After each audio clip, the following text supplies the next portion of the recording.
দৌড়চ্ছি, দৌড়াতে দৌড়াতে আমার চেহারা কমে গেল।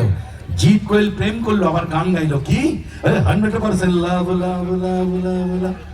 আর সিনেমা করে পুরো আমার লোকসান লোকসান লোকসান। আমার কোনো সিনেমায় কোনো নায়িকা নেই, আমার ঠনঠনে গোপাল। সিনেমা করতে কেন এসেছিলাম? একটু নতুন নতুন মেয়ে হবে, গাছের পিছনে যাব, একটু বরফে গড়াগড়ি খাবো, সে কপাল আমার না। আমি কোনোদিনই কিছু পেলাম না। তো 100% লাভের পর সিনেমা করলাম আওয়ারা। আওয়ারাতে আমার বাবার ফুলসজ্জার আংটিটা ও সায়ন্তিকাকে দিয়ে দিল। ভাবুন, আমার বাবা একটা ভদ্রলোক, তার কি 3 বার ফুলসজ্জা হবে? তার একবার ফুলসজ্জা হবে? ওই আংটিটা মাঝে মাঝে ভাবি সায়ন্তিকার কাছ থেকে চেয়ে নেবো, কিন্তু সায়ন্তিকা এখন এমএলএ, চাই থেকে কানের গোড়ায় দেবে আমায়। তারপর সিনেমা করলাম বস, আমার জীবনে বিরাট সিনেমা বস। কারণ আমি ফার্স্ট টাইম বম্বে গিয়েছিলাম, ছোটবেলা থেকে আমার বম্বে যাওয়ার খুব শখ। কারণ বম্বে মানে রাজ কাপুর, দেবানন্দ, দিলীপ কুমার, অমিতাভ বচ্চন, সঞ্জয় দত্ত, শাহরুখ খান, মিঠুন চক্রবর্তী, কিশোর কুমার, কুমার শানু, সেই দেশ আমি যাব। চললাম সকালবেলা বসের শুটিং করতে, প্লেনে উঠে যখন বম্বে নামবো, প্লেন থেকে যেই নিচে দেখলাম বম্বে শহরকে, মনে মনে বলতে থাকলাম আখির हम মুম্বাই পৌঁছে গए। বলে প্লেন থেকে নামতে যাব, আমার ওইটা পেয়ে গেল। না ওইটা মানে তা নয়, খিদে পেয়ে গেল। আর বম্বে না কোনো কমন খাবার নেই, মুড়ি ঘুগনি, লুচি তরকারি, রুটি তরকারি, এসব কিচ্ছু নেই। খাবার মধ্যে বড়া পাও আর পাও ভাজি। এই বড়া পাও হচ্ছে একটা পাউরুটির মধ্যে এত বড় একটা আলুর বোম ভরে দেবে, ওই খেলে অম্বল গ্যাসে আমি মরবো। তা দেখলাম জুস বিক্রি হচ্ছে, তাহলে একটু জুস খাই। বম্বেতে আবার প্লাস্টিক চলে না, সব কাগজের কাপ। তো কাগজের কাপে এতটা জুস দিয়েছিল, বুঝেছেন? কতটা বলুন তো? এই ছেলেদের বোঝার সুবিধার জন্য বলছি, 1.5 পেগের মতো হবে। 1.5 পেগ ছেলে একেবারে। এদের কি আধার কার্ড দিল? আগে তারা এগুলোকে যেই 1.5 পেগ বলেছি, অমনি বলছে মাপুর হাতে একেবারে। একটু কমিয়ে দিলে বলে আর তুলিস না, কিন্তু বেশি দিলে বলে তুলি, মানে কোনো অসুবিধা নেই, কিন্তু কম পড়লে বলে একটু ঢেলে দে। তো আমি দোকানদারকে জিজ্ঞেস করলাম কিতনা পয়সা দেনা পড়েগা, ভাও কিতনা है? বলো 75 রুপিস। 75 টাকা? 75 টাকায় তুমি শিয়ালদায় পচা কমলা লেবু কিনে দোকান দেবো রে? জিদ্দা বললো এখানে জিনিসের দাম অনেক। আর আমি আমার দেশের বাড়ি চললাম, আমার দরকার নেই বম্বে, কত খাবার সস্তা আমার ওখানে। এই তো ফুলকপি বছরের শেষে 50 পয়সা 1 টাকা হয় না, ওই কপিকে বাসে ওটা যায় না, এত গ্যাস হয়ে যায়, লোকের অসুবিধা হয়ে যাবে। তারপর সিনেমা করলাম দেবের সঙ্গে লে ছক্কা। লে ছক্কা সিনেমা কি ঠান্ডা পড়েছিল সে বছর, আর সেই সিনেমায় 11 জন প্লেয়ার, সবার কি সুন্দর ড্রেস। আমি ঠাকুর মশাই, একটা প্যাট প্যাটে ফতুয়া, একটা ফিনফিনে ধুতি, রাচ্চা গতি পরিয়ে দিল, আর যত হাওয়া নিচ দিয়ে সব আমার কাছে। পরে একটা সিনেমা করেছিলাম পাগলু 2, কথায় কথায় রজত দত্ত বলে মেরে ভালো চকা দিয়ে দেবো।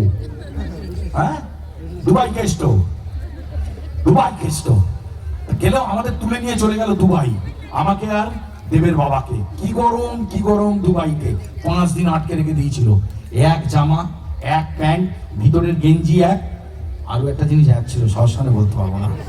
ওই জিনিস এক করে থাকা যায়, চুপি চুপি মরছি। এত ঘেমে গেছে, বাড়ি এসে বউরে কাশতে দিয়েছি, বউরে ভাই গলা টিপে মেরে দেবো, কাশতে পারবো না। পরে সিনেমা করেছিলাম চ্যালেঞ্জ 2, কথায় কথায় তাপস পাল ভুলে যেত বলে আমায় কেউ মারেনি। তারপরে সিনেমা রংবাজ, এই শহরের সব থেকে বড় রংবাজ।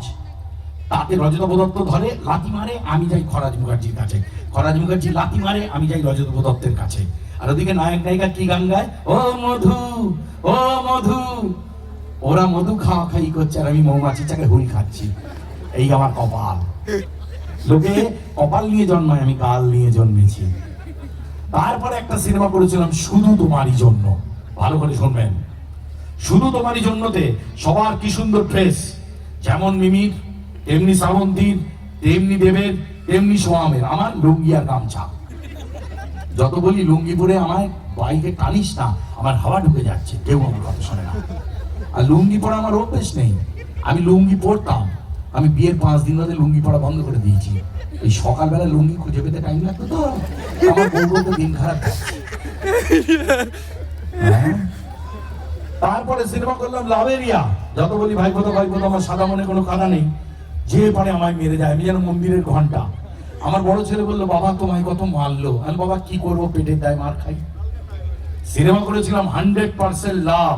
এই জামাই 420, তাতে 3টে নায়ক জামাই হলো, শ্রাবন্তীও ছিল, আমি 420।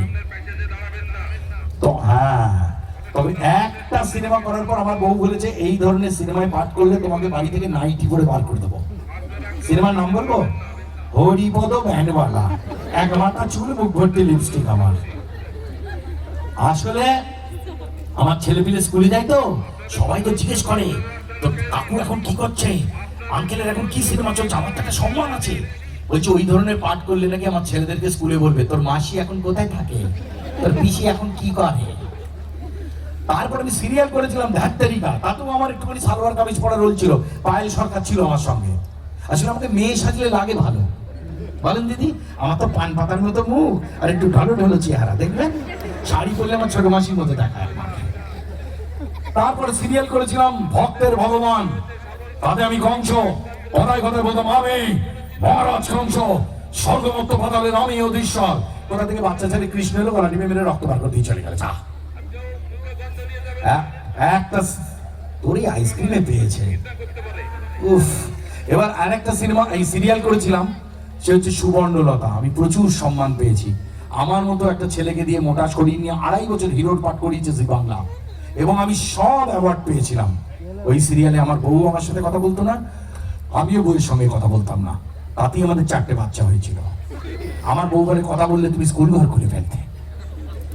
এখন ঘটনা হচ্ছে আমার ছেলেরা বলে বাবা লোকে সিনেমা করে সিরিয়াল করে, সবাই বাড়ি থেকে যখন তাদেরকে দেখে রাস্তায় কিরম করে বলে ওই জায়গাটা কে যাচ্ছে, বলে কে যাচ্ছে, ওইটা সিনেমা করে সিরিয়াল করে যাচ্ছে।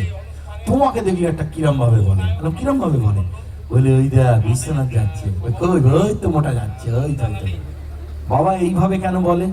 তখন আমি বলি বাবা লোকের কাছে টাকা পয়সা গাড়ি বাড়ি সোনা দানা সব আছে, যদি কিছু না থেকে থাকে এক মুখ হাসি, আমি ওটা মানুষকে দিতে ভালোবাসি, তাই মানুষ আমায় ওরম করে।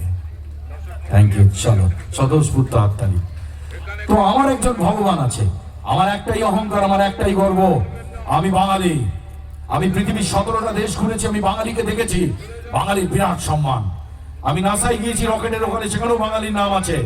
বাঙালি মানে কিন্তু শিক্ষা সংস্কৃতি, বাঙালি মানে সত্যজিৎ রায়, বাঙালি মানে উত্তম কুমার, বাঙালি মানে আর 1000 বছরও আর ফিরে আসবে না এরকম প্রতিভা, কিশোর কুমার গাঙ্গুলি, এরকম গায়ক নায়ক কমেডিয়ান লিরিসিস্ট, এরকম সুরকার লেখক আর কোনোদিন আসবে না। কিশোর কুমারের জন্য একবার জোরে হাততালি, স্টেজে ফাংশন বলে করতেই হবে। তো এটা কিশোর কুমারের কমেডি গান গাইবো? ও না বললেও গাইবো, তৈরি হয়ে এসছি।